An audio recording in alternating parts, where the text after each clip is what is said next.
नमस्कार, स्वागत है आपका बिहार समाचार में। बिहार वालों के लिए सरकार ने कई बड़े ऐलान कर दिए हैं। साथ ही गरीबों, मजदूरों और किसानों के लिए आज कई महत्वपूर्ण खबरें सामने आ रही है। तो वहीं बिहार में बारिश को लेकर मौसम विभाग ने अलर्ट जारी कर दिया। आज की बिहार की प्रमुख और काम की खबरों पर बात करने से पहले आपसे एक छोटी सी अनुरोध है, कृपया वीडियो को एक प्यारा सा लाइक अवश्य कर दीजिएगा। आपका लाइक करना ही हमारी मेहनत का फल होता है। बिहार के नियोजित शिक्षकों के लिए बड़ी खुशखबरी है। 4 लाख नियोजित शिक्षकों को मिल सकता है राज्यकर्मी का दर्जा। मुख्यमंत्री नीतीश कुमार जी सीधा नियोजित शिक्षक संघ से बात करने वाले हैं। 5 अगस्त को मुख्यमंत्री नीतीश कुमार जी ने शिक्षकों की बैठक बुलाई है। ये बैठक एक अरण्य मार्ग सीएम हाउस में 5 अगस्त को शाम 4 बजे से हो रही है, जिसमें महागठबंधन के विधानमंडल दल के भी नेता शामिल रहेंगे। बता दें कि इससे पहले लालू यादव से भी शिक्षक संघ ने मुलाकात किए थे और लालू यादव जी ने आश्वासन दिया था कि हां, शिक्षकों की मांगों पर विचार किया जा रहा है। उन्हें राज्यकर्मी का दर्जा दिए जाने पर भी हमारी सरकार सोच रही है। और साथ ही इस बैठक में बिहार शिक्षक नियोजन पर भी बात होगी। देखिए, शिक्षक बहाली में पहले डोमिसाइल पॉलिसी लागू थी, लेकिन बाद में नीतीश सरकार ने डोमिसाइल पॉलिसी को हटाकर दूसरे राज्य वालों को भी मौका दिया, जिसका नियोजित शिक्षक और शिक्षक संघों ने भारी विरोध किया था। इस बारे में भी इसी बैठक में बात हो सकती है। नियोजित शिक्षकों ने मांग रखी थी कि हमें बिना शर्त राज्यकर्मी का दर्जा दे दिया जाए, यानी हमें सीधे नियोजित शिक्षक से सरकारी शिक्षक बना दिया जाए। और इसी मुद्दे को लेकर ये बैठक बुलाई गई है। देखिए, अभी चुनाव का समय आ रहा है। कुछ ही दिनों में लोकसभा का चुनाव होने वाला है। अगले साल विधानसभा का भी चुनाव होगा और शिक्षकों के पास एक बड़ा वोट बैंक है। एक तो 4 लाख नियोजित शिक्षक, ऊपर से उनके परिवारजन, ये संख्या लाखों में है। और नीतीश कुमार जी नहीं चाहते हैं कि इतने बड़े वोट बैंक को हाथ से जाने दिया जाए, इसलिए शिक्षकों के मुद्दे पर अब बात किया जा रहा है। बिहार के गरीबों के लिए बड़ी खबर आ रही है। देखिए, मुख्यमंत्री आवास योजना के तहत गरीबों को अब आवास दिया जाएगा। देखिए, जिनका भी पीएम आवास योजना के तहत अभी तक आवास नहीं बना है, उनको बिहार सरकार अपने स्तर से आवास देने का काम करेगी। उनको अब मुख्यमंत्री आवास योजना के तहत भी आवास दिया जाएगा। और साथ ही जिनका पहले आवास पास हो चुका है, लेकिन किसी कारण से उसके आवास निर्माण पूरा नहीं हो सका, तो उनको फिर से पैसे दिए जाएंगे। जरा ध्यान दीजिएगा, 1 जनवरी 1996 से पूर्व से बने जीर्ण शीर्ण यानी जो टूटे फूटे मकान हैं, उनको पूर्ण कराने के लिए 1,20,000 रुपए की राशि दी जा रही है। यानी 1996 से पहले जिनका मकान पास हुआ था, यदि वे पूरी तरह से नहीं बन सके और बने भी थे तो अब टूट फूट गए हैं, तो उनको फिर से बनाने के लिए 1,20,000 रुपया की राशि मिलेगी। तो वहीं 1 अप्रैल 2010 से पूर्व स्वीकृत जिस आवास का निर्माण कार्य पूरा नहीं हुआ है, उसे पूरा करने के लिए 50,000 रुपया दिया जाएगा। तथा सरकारी जमीन भी नहीं होने की स्थिति में या परिवार में बंटवारे की वजह से यदि किसी व्यक्ति के पास जमीन नहीं बचा हो, तो ऐसे लाभुकों को 60,000 रुपया दिया जाएगा जमीन खरीदने के लिए। और साथ ही 12,000 रुपया शौचालय निर्माण के लिए भी राज्य सरकार देगी। साथ ही मंत्री जी ने कहा है कि मुख्यमंत्री आवास योजना ग्रामीण 100% बिहार सरकार की योजना है, इसलिए इसका पूरा क्रेडिट बिहार सरकार ही लेगी।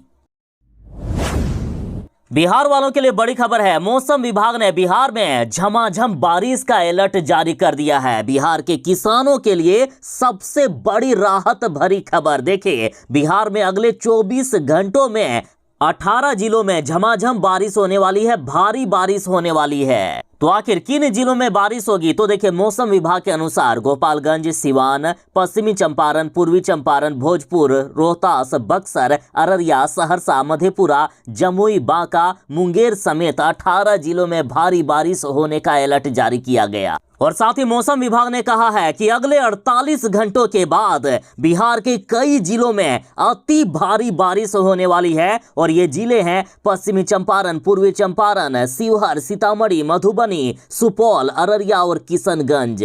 मौसम विभाग का साफ साफ कहना है कि बिहार में अभी 3 से 4 दिनों तक बारिश का दौर जारी रहेगा। बिहार के अधिकांश जिलों में बारिश होने का अलर्ट जारी किया गया है। बिहार के राजमार्ग किनारे जो रेस्टोरेंट खोलना चाहते हैं उनके लिए बड़ी खबर है। राजमार्ग किनारे रेस्टोरेंट खोलने पर 50 लाख रुपए की सहायता राशि बिहार सरकार की तरफ से दी जाएगी, लेकिन कंडीशन ये है कि रेस्टोरेंट के साथ पार्किंग, वाहन चार्जिंग स्टेशन, गैराज, पेयजल, शौचालय की सुविधा भी मुहैया करानी होगी। पर्यटन विभाग ने इसके लिए राज्य भर के 23 राजमार्गों का चयन किया है। सभी सुविधा संपन्न सत्कार केंद्र यानी रेस्टोरेंट की 4 श्रेणियां तय की गई है और इसके लिए आवेदन प्रक्रिया 7 अगस्त से शुरू हो रही है। जो भी आवेदक इसके लिए आवेदन करना चाहते हैं वे www.tourism.bihar.gov.in पर जाकर आवेदन कर सकते हैं और संबंधित दिशा निर्देश की भी जानकारी प्राप्त कर सकते हैं। शिक्षा विभाग ने बिहार के सरकारी स्कूलों के लिए बड़ा फैसला ले लिया है। देखिए, सरकारी स्कूलों में अब 1 से 8वीं तक मासिक मूल्यांकन होगा। हर महीने मूल्यांकन होगा। हर महीने देखा जाएगा कि बच्चे की स्थिति ठीक है या नहीं, ठीक से बच्चे पढ़ रहे हैं या नहीं। और ये मूल्यांकन अप्रैल, मई, जुलाई, अगस्त, अक्टूबर, नवंबर, जनवरी और फरवरी में किया जाएगा, यानी साल में 8 माह बच्चों का मूल्यांकन होगा। इसमें कक्षा 1 के बच्चों का मौखिक और लिखित रूप में मूल्यांकन होगा। वहीं कक्षा 2 से लेकर 8वीं तक में केवल लिखित मूल्यांकन होगा। इस बाबत बीते दिन बिहार शिक्षा परियोजना परिषद ने सभी जिला शिक्षा कार्यालय को पत्र जारी करके सूचित कर दिया है। बता दें कि अब तक बिहार के सरकारी स्कूलों में बस 2 बार ही मूल्यांकन होता था। सितंबर में अर्धवार्षिक मूल्यांकन और मार्च में वार्षिक मूल्यांकन, यानी 2 बार ही परीक्षा होती थी। लेकिन अब ऐसा नहीं होगा। अब एक साल में 8 बार परीक्षाएं होगी। 50 अंकों का होगा मासिक मूल्यांकन। अब बिहार का सरकारी स्कूल प्राइवेट स्कूलों को भी पीछे छोड़ने वाला है। प्राइवेट स्कूल में जिस तरह से मंथली टेस्ट होता है उसी तरह से अब सरकारी स्कूल में भी होगा। साथ ही शिक्षा विभाग के अपर मुख्य सचिव के पाठक ने कसम खा लिए हैं कि हम बिहार के सरकारी स्कूलों की व्यवस्था ठीक करके ही दम लेंगे। निजी और प्राइवेट स्कूलों के लिए शिक्षा विभाग ने नया गाइडलाइन जारी कर दिया है कि कोई भी निजी या सरकारी स्कूल अभिभावकों पर दबाव नहीं डाल सकते हैं कि उन्हीं के यहां से पोशाक और पुस्तक खरीदनी होगी। साथ ही कोई भी स्कूल ये भी नहीं कह सकता है कि संबंधित दुकान से ही आपको जाकर पोशाक खरीदनी है, यानी स्कूल ड्रेस खरीदनी है या इस स्कूल की किताबें खरीदनी है। यदि ऐसा करते हुए कोई भी पकड़ा जाता है स्कूल तो उनकी मान्यता ही रद्द कर दी जाएगी। कोई भी अभिभावक यदि ऐसे स्कूलों पर शिकायत करता है तो स्कूल वालों की खैर नहीं। बोर्ड ने सभी स्कूलों को चेताया है कि अभिभावकों पर नहीं डाल सकते हैं दबाव। सूचना के अधिकार के तहत बोर्ड ने अभिभावकों को ये जानकारी दी है। बोर्ड ने कहा है कि अभिभावक यदि इसकी शिकायत बोर्ड के पास करेंगे तो ऐसे स्कूल पर सख्त कार्रवाई की जाएगी। ऐसे स्कूलों की मान्यता रद्द कर दी जाएगी। बोर्ड द्वारा दिए गए इस ताजा आदेश से ये तो साफ हो गया है कि स्कूल अब ना तो किताब व पोशाक खुद बेच पाएंगे और ना ही अपनी पसंद की दुकान बताएंगे। बता दें कि स्कूल अभिभावकों के ऊपर दबाव डालते हैं कि उन्हें स्कूल की तय दुकान से ही किताबें लेनी है, यूनिफॉर्म की खरीद करनी है। कई प्राइवेट स्कूल बैग से लेकर जूता, मोजा, स्टेशनरी तक की खरीद पर अभिभावकों पर दबाव डालते हैं। लेकिन अब यदि कोई भी स्कूल ने ऐसा किया तो उसकी सीधा सीधी मान्यता ही रद्द कर दी जाएगी। अब स्कूल ही नहीं बचेगा, ना रहेगा बांस, ना ही बजेगी बांसुरी।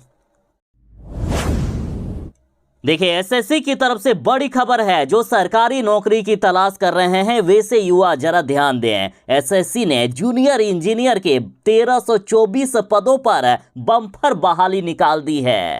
वैसे युवक या युवतियां जिन्होंने डिप्लोमा या फिर बीटेक किए हुए हैं वे इस बहाली में फॉर्म भर सकते हैं। अंतिम तिथि की बात करें तो 16 अगस्त 2023 तक लास्ट डेट रखा गया है। एप्लीकेशन फी की बात करें तो जनरल, ओबीसी और ईडब्ल्यूएस वालों को 100 रुपये देना होगा, बाकी को एप्लीकेशन फी नहीं लगेगा। यदि एज लिमिट की बात करें तो एज लिमिट मैक्सिमम 32 साल तक मांगी गई है। जूनियर इंजीनियर की बहाली सिविल, इलेक्ट्रिकल और मैकेनिकल ट्रेड पर हो रहा है। यदि आपने डिप्लोमा या फिर बीटेक किया हुआ है सिविल, इलेक्ट्रिकल या मैकेनिकल से तो आप इसके लिए अप्लाई कर सकते हैं। अप्लाई करने के लिए एसएससी के ऑफिशियल वेबसाइट ssc.nic.in पर जाएं।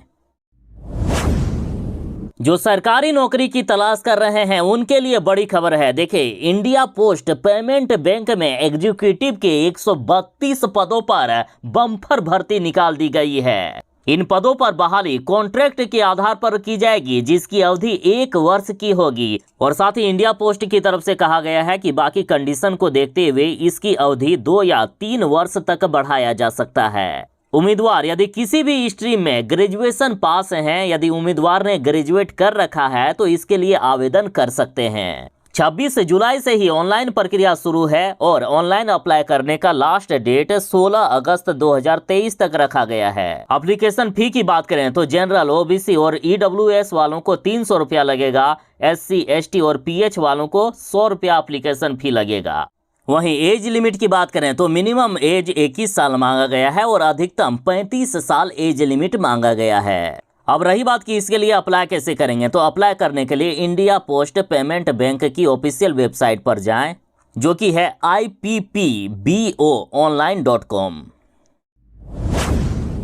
इस साल भी पूरे देश में हर घर तिरंगा अभियान चलाया जाएगा। और बिहार की बात करें तो बिहार के 9000 से भी अधिक डाक घरों में मिलेगा तिरंगा। देखिए, 13 से लेकर 15 अगस्त तक हर घर तिरंगा अभियान चलेगा। डाक विभाग गांवों में घरों घरों तक पहुंचा देगा तिरंगा। आपको डाकघर आना भी नहीं पड़ेगा। यदि गांव में रहते हैं बिहार के तो आपके घर तक तिरंगा पहुंच जाएगा। शहरी क्षेत्र में रहने वाले आप डाकघरों से जाकर तिरंगा ले सकते हैं। और इसको लेकर बिहार के 9048 डाकघरों में नागरिकों के लिए तिरंगा उपलब्ध कराया जा रहा है। बिहार के कई प्रधान डाकघरों में तिरंगा आ चुका है और इसकी बिक्री भी शुरू हो चुकी है।